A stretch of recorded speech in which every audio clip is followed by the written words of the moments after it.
Meu amigo, querido companheiro governador Flávio Dino, ex-juiz de direito, governador do Maranhão e quadro político extraordinário do nosso país. Há uma questão constitucional no país, que é o não funcionamento das instituições de maneira adequada para poder regular de forma democrática o uso das redes, em qualquer circunstância.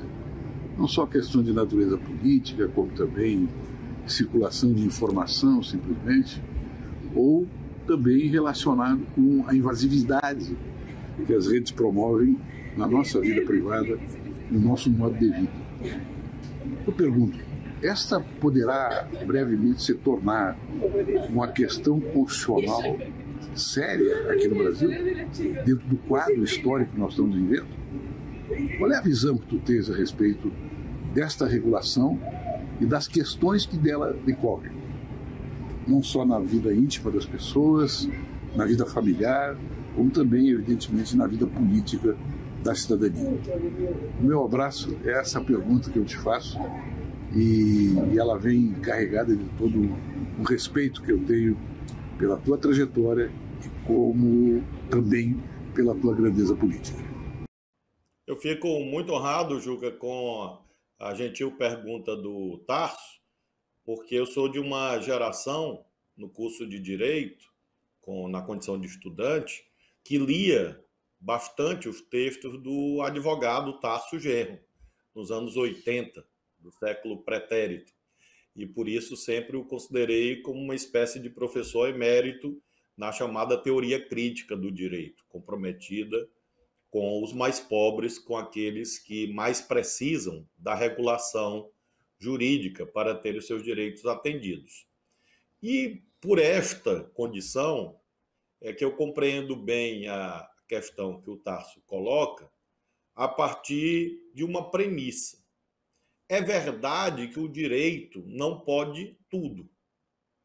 Nós temos que nos libertar de uma espécie de voluntarismo, como se o direito fosse uma esfera ou um sistema de poder capaz de resolver todos os problemas da humanidade. Não, nós não temos essa capacidade. Por exemplo, não há uma norma jurídica que traga a pessoa amada de volta em 3 dias. Não adianta botar na lei que não vai ter eficácia.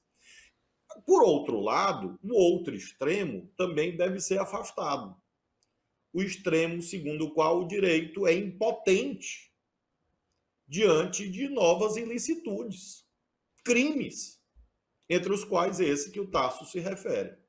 Ora, nós temos o falseamento do debate a partir do estabelecimento de um cânone, segundo a qual a dita liberdade de expressão é um direito absoluto. Não é. Porque, a bem da verdade, não existem direitos absolutos ou quase nunca há. Se a liberdade de expressão, Juca, fosse absoluta, poderia haver apologia ao racismo, apologia a um homicídio, apologia à pedofilia, que é um tema que está em tanta evidência, e não pode. Uma pessoa pode colocar nas suas redes uma foto de uma prática pedófila? Não. Por quê? Porque a liberdade de expressão não é absoluta, ela tem uma fronteira. E é exatamente essa reflexão que o Tarso Genro oferece. Ou seja, o tema mais agudo hoje das democracias contemporâneas é como lidar com a internet, com essas plataformas, com essas redes. Por quê? Elas não são neutras, valorativamente ou ideologicamente falando. Elas são também instrumentalizadas e são instrumentos de poder. E por isso a regulação jurídica é necessária, de modo que a resposta é sim, de fato é uma questão constitucional que nós vamos ter que enfrentar no planeta, no mundo, porque a distorção da vontade eleitoral está evidente. É como se fosse uma nova fraude eleitoral. Nos anos 60 ou nos anos 70, qual era a fraude eleitoral? Um eleitor votava no lugar do outro, o eleitor vendia o seu voto, ia uma pessoa e falsificava a cédula, às vezes o mesário.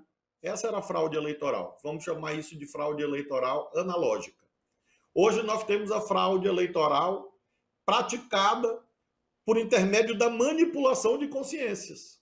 Agora, por exemplo, um dos debates da eleição é que o Lula vai fazer banheiro unissex para as crianças nas escolas.